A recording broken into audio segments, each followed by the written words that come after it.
Matud pa sa tubag nato sa Salmo, magbalantay kanako ang Ginoo, wala nay magmakulang pa kanako.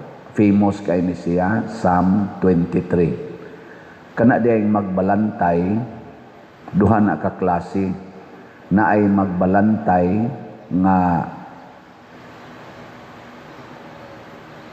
sulugoon sa iyang gibantayan, na asay magbalantay nga mahimong master sa iyang gibantayan.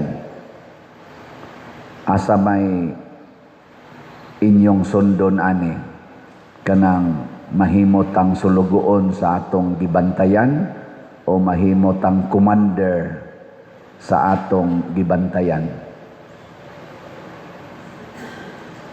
Di mo karelate, pananglitan kamong mga ginikanan, magbalantay mamos inyong mga anak. Unsa man mo ngadto nila, sulugoon mo o master? Kinsay mo ingong sulugoon, tas ang kamot. Kinsay mo ingon nga master, tas ang kamot. Bahala mo diya.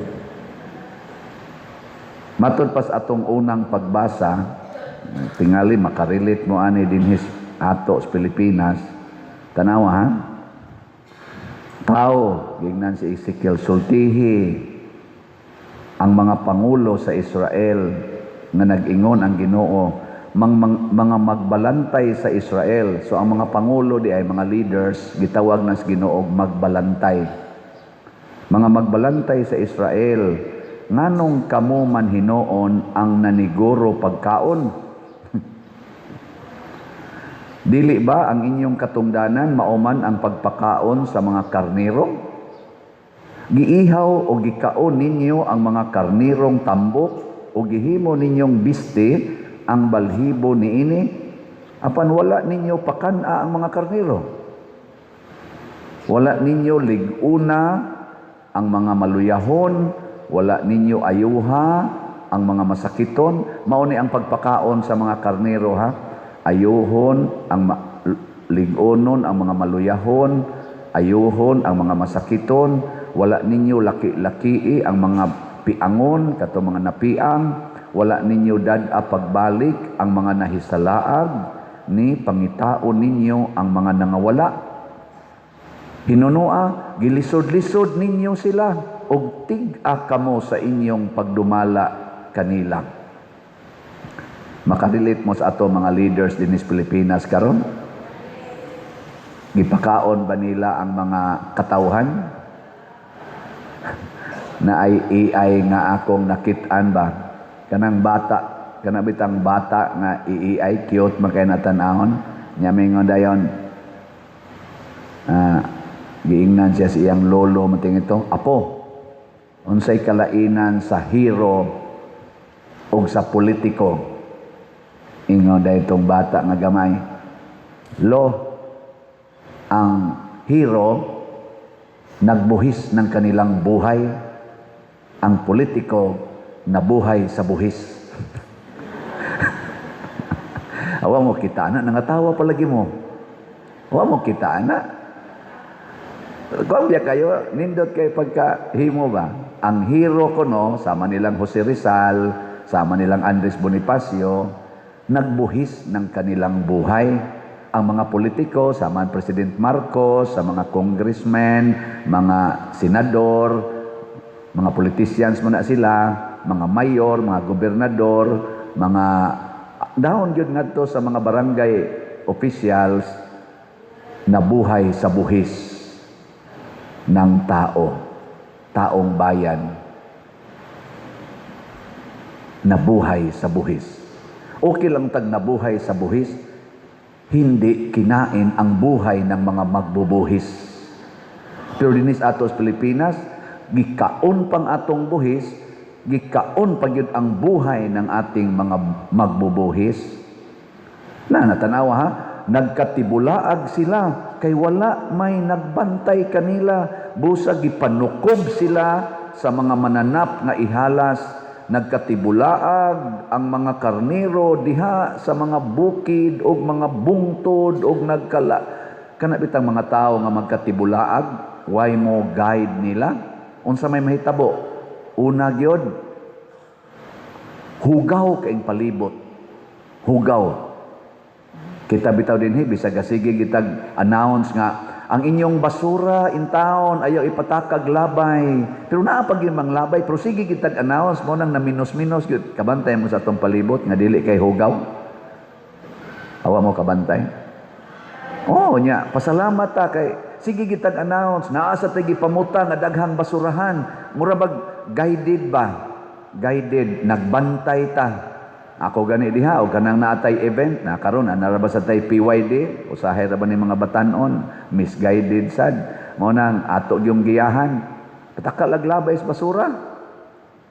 Ako diha mamunit man kog basura na patong pagpista nato pagkaugma perting basura diha nang atong Plaza Pilar ngari palibot ngari padong gasutana pa ko mao paghuman ako first mass nanguha ko diag basura pastang daghanas ni sunod og panguhag basura dasad silang sako ilugon pang akong gikuha nga katong gibit-bit ay lagi ilog-ilog dali daghang basura ato mga dila dia padir ako na lay labay na ko dugay na kay kang agi-agi diha ng basura o ani mo kuha na agi leader nga mo guide aron di magkatibulaag mo na kaning ato rong basura nga nagbaha nga gibutang diha anang social media dito sa Paranaque o sa Pasay, mo ina-highlight in town, sorry sa mga mulupyo diha, sa Pasay o sa Paranaque o sa Manila, kay di asad mi daghang basura sa Cebu, naasad sa Mindanao, Davao, tingali. Ang Davao, limpyo kayo. Muna ilang giingon, niyadto sa kog Davao, murag generally speaking, limpyo yun ang Davao. Palawan, limpyo sad. Na mga pipilang tong lugar nga limpyo. Tungod kay ang mga leaders, guided ang mga tao wa magkatibulaag so karon kining basura nga nagbaha sa Manila tungod na sa atong mga leaders nga wa magpakabana napay mga leaders dito ros gibaha nga mga lugar mga congressman Bini Abante ay niingon padayon nga asa namang vice presidente nganong wa man siya magpakita nga ni ay baha. Tubag sad ang mga komentaryo. Inyo malaging gipangita, inyo maganinang ipa-impeach kay way kapuslanan. Nya karon inyong gipangita, nya inyo paginang distrito diha, hain man ang budget di ay to as vice presidente, ang budget sa inyong distrito para sa flood control to as presidente, to as vice presidente nga naa man na ninyo. Siya day mo'y presidente sa Pilipinas, nga inyong ingnon, nga hain ka, panahon sa kalamidad, nga ang kontrol sa tanang ahensya sa gobyerno na amas presidente, ang vice presidente, maghuwat ra man nagtagaan og trabaho, nya wa man tagaig trabaho, gi-impeach man na ninyo, nya karon inyong pangitaon. Hain man dayong presidente. Ingon sad ang mga comment dito, kanay pangitaa. Di ba sakto sad? Oh. Kamong ni Aron dinhi o kamong naminaw dias online, unsa man mo, maayo mong magbalantay o bati mo nga magbalantay? Tubag. Matod pa, magbalantay kanako ang Ginoo, wala nay magmakulang pa kanako. Kung maayo pa mong magbalantay, wa na untay kuwang ang atong slot karon. Wa na untay kuwang ang atong raffle tickets karon. No.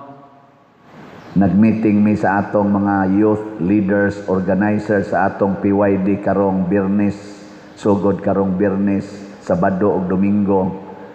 Gipang-cancel namo ang uban nilang mga aspeto sa ilang activities nga mo gasto og kwarta. Sorry kaayo sa nakontrata ha. Among gikat kay kuwang kay ngatong budget. Ni budget tag 700,000. So far ang atong nadawat nga slot na apas mga 3,293. Kani may atong kuhaan para ikuan nila ihatag.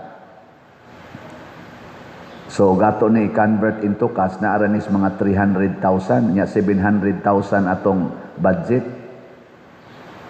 Muna, doon na unta to sila live streaming, kunuhay sa ilang activity, ni-hire sila yung tig-live streaming, niya 40,000 ang kontrata, among gi-cancel.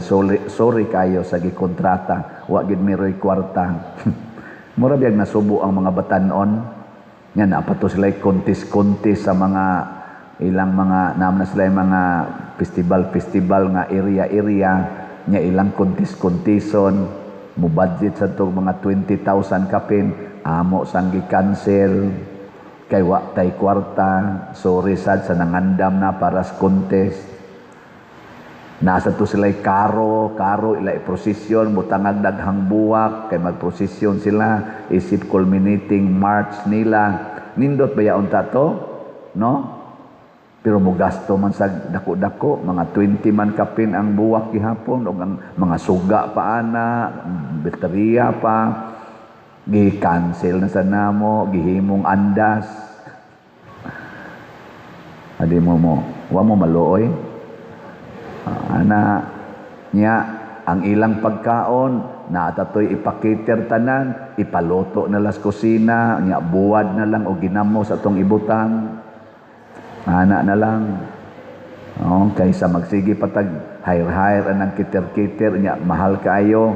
Diha na las kusina, lutuin lang nagbuwad og hipon. Okay ra pa din. Managko ginang ilang mga tabon-tabon inighuma sa PYD. Nganong ni settle man ta aning barato kaayo nga mga gamay nga gasto. Wa tay kwarta. Dako ang kuwa ngano man minus kayo ang namalit og slot tag 100 ra gid ning atong slots. Wa gid mo'y 100 diha. Naa. Nya kabaw mga online parishioners, wa gid mo'y 100. Naa. Pero dili lang mo maayong magbalantay, nagbantay rata sa atong panginahanglan, wa ta nagbantay sa panginahanglan sa atong simbahan. Dili na to suportahan ang mga batanon. Duha na ka kaso sa atong nasod karon nga nagsunod-sunod nga ang batanon 14 anyos na musil sa ilang kaugalingong kaubang estudyante. Diha sa Leyte, nahitabo to few months ago, karon bag-o na sad few days ago didto sa Zamboanga. Gilive pa, gilive. Kinsa may galive, siya rasad. Nya iyang gipusil, ang iyang gipangitag una, ang iyang maestro mating ito. Nya pag human wa man niya mapatay, iyang gipusil tong duha ka estudyante ug ang uban pa. Napatay niya ang duha. Ang uban na samdan ra. Nya human dayon siya nagpatay niya. 14 anyos. Nya bright kuno ka ito. Unya arang-arang mga pagkabutang. Di lang ta mosulti ug unsay pagkabutang. Naman na sa social media. Nagkatibulaag ang ato mga batanon. Nag-abot-abot mi sa ako mga kaubang pare, akong kabatchmate. Naghisgot mi sa mga eksperyensya namo karon. Ang mga batanon nato karon ang gatudlo, ang social media, ang AI, ang internet. Muna sige sila pinusilay, ikadako-dako og mahiubos, pusil dayon. Why nag-manage anak nila ron? Nya daghan sa to mga batanon kana inig pakumpisal nako, moingon dayon, I attempted to end my life, Father. I attempted to end my life. Why? I was depressed. I was stressed. 13 anyos pa ka, 14 anyos pa ka, depressed na ka. Kami sa una, sus, magduwa pa naman may nagkasing in taon, oy. Magduha ra mamigsiyatong. Father, I end my life. How old are you? 17 years old. Ngano man, gibuwagan ko sa akong uyab. 17 years old, gibuwagas uyab, maghikog na ka. Kamis una buwagan mig uyab. Ay sus. Amo ra man nang iduwag batulata. Di man mi maguol ana. Ako sa una 15 anyos man ko nagsugod og panguyab. Karon uyab mi sunod buwan di na mo tagad. Wa ra man ako. Inoon katong pag-college nako nakahilak sa ko ato gamay pero wa wa ko maghikog, wa ko magunahon na nang hikog. Kani failure gud ni nato. Mo nakaron do naman tay PYD, do naman tay youth activity. Support in town mo pamalit mo og slot. Napatay time. Karong adlaw hotdan ninyo palit atong slots. 100 lang ipadala na diri sa among GCash. Tanawa din sa atong screen. GCash, pwede sa atong bank accounts, pwede sa atong kaning kwarta padala. Maabot ra na karon. Kay ato suportahan ang activities mga batanon. Kay bisag ipang-cancel to namo katong ubang mga aspect nila nga nindot ra ba unta to, hastang dekorasyon among gipaminusan, hastang ilang kaon gipaminusan. Pero moabot ra gyapon mga 500,000 kapin. Nya mga 300,000 pa ang ato in taong kwarta karon. Og manguha sa taslaing budget sa atong project kining atong mga raffle tickets, pila ra man say atong raffle tickets karon 1,892. Nya ang atong bayronon karon aning atong mga projects dire, hapit na moabot og mga 4 million ang atong bayronon. Unsa may ibayad nato ani? Nagamay man ka inis tanan. Kay ang ato gyapong gibantayan ang atong bulsa, dili ang naa sa simbahan. Mao na ron ang atong mga leaders sa Pilipinas. Mao nang hugaw kay ang atong Pilipinas karon dili attractive. Hugaw. Gani ang Manila fifth kuno siya sa ranking sa mga hugaw nga lugar sa kalibutan. Kalibutan ha? Nakaabot yung tawag top 10 ang Manila. Unya mausap ko na ika-5th, ika-9th ba to? Nga unsafe place to travel ang Manila kuno. Naana, i-search niyo sa AI. Ako, nag-relay lang ko sa AI. Nya, unsa may timaan nga attractive ta sa laing mga nasod, ang mga turista nga musod. Ang mga turista ba? Ay, search niyo sa AI. Akong gitistingan karong buntag. Nako, how many tourists entered Singapore from January to July 2026? Karon man tuiga ba? January to July, 7 months. Ang gibutang gitubag sa AI, 9.8 million tourists ang ni-enter sa Singapore.